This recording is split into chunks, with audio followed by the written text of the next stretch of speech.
What is up, guys? This is Zach from Anglers Escape, and today I have two mystery tackle boxes in front of me. These are the ones from July and August, but I just want to go ahead and give a shout out to this company because there's so many great baits, and it's a great way just to kind of find some baits that you're not used to. And so let's go ahead and go over some of these baits that we have in here today. I caught a few fish just over the last couple of days, leisurely throwing some of these lures and giving them a shot. But a lot of these lures I'd never tried before. A white bass just the other night on this lure right here, and it's kind of interesting. It's a topwater popper slash lipped crankbait. So when you throw it initially, if you work it slow enough, it stays on the top. But if you work it a little faster, it actually dives down with that lip. So it gives it some really good action. I actually got it, I was popping it on the top a little bit, and then I brought it down, let it dive down a little bit, and then that white bass stroke it.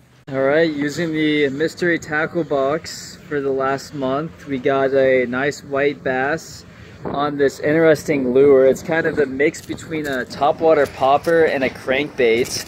And so this was an interesting lure. I've never had a topwater popper with a lip on it before. So again, it's just kind of allowing you to try different baits that you wouldn't normally try.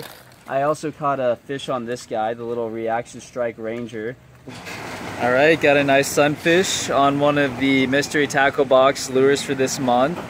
Go ahead and actually this will be some catfish bait, but this lure is working pretty well. I believe it was a sunfish. And then there was one more lure that I caught a fish on once I bring it out here. A lot of these I still haven't tried yet. There's just so many to try. Square-bill crankbaits I have fished before, but they're an excellent, one of my favorite for bass. So I'm glad I got a square-bill crankbait, but I'm just kind of mixing up these two boxes, kind of going through some of the lures. Here's another topwater popper. Topwater poppers are so fun to fish because you really see those fish explode out of the water for them. They're great at dawn and dusk a lot of times when there's some surface activity. Then we got a fair amount of plastics, which I'm excited to use. Plastics are always great baits for bass. We got a few Rage Tail from Strike King, some big brands in here. And then we got kind of a sample bit from Big Bite Baits. Have to try out some of these. They kind of resemble a shad body. I thought this one bait was pretty interesting. Let me go ahead and grab it. Some of these I've already been using. This little duck bait. This is something I never think to purchase, but it's kind of an interesting concept. It'd be a lot of fun to catch a fish on it. I tried it for a little bit, didn't have any luck, but I'll have to give it some more chances. Maybe somewhere where there's a little more topwater activity than here. But this is something I wouldn't normally pick up, but gave me a chance to try with the box. Alright, we got a third fish on a mystery tackle box lure. I think this is the balsa wood one.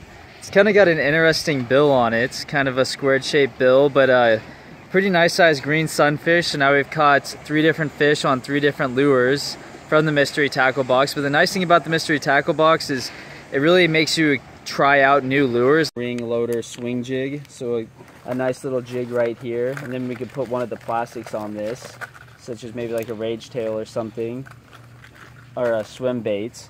But now going into the other box, we got another cool topwater popper. That guy's got a lot of massive hooks sticking out of him, but this is a frog. It has some nice action with the feet. Another topwater that I normally wouldn't think to buy. These two I already talked about and caught some fish on them. And then we got some big old plastics. I've never tried a plastic looking bait like this, so I'm excited to give that a try. There's just a lot of stuff in these boxes that I wouldn't think to try, and a lot of them end up working really well. Like last summer I was exposed to the drop shot through the boxes, never tried it before, and now it's one of my favorite bass fishing techniques. We got some more plastics right here, Hammerstick and Big O's Game Changer Wreck-'em Eliminator, or Eel Eliminator, so it looks kind of like an eel. Kind of an interesting concept. And then finally we got a Buckeye tail jig. So a lot of stuff in the last 2 boxes. All stuff, a lot of it I wouldn't normally try, but I've been trying it. It's been working. So I hope you guys enjoyed this video. Maybe you'll check out Mystery Tackle Box. And as always, good luck fishing.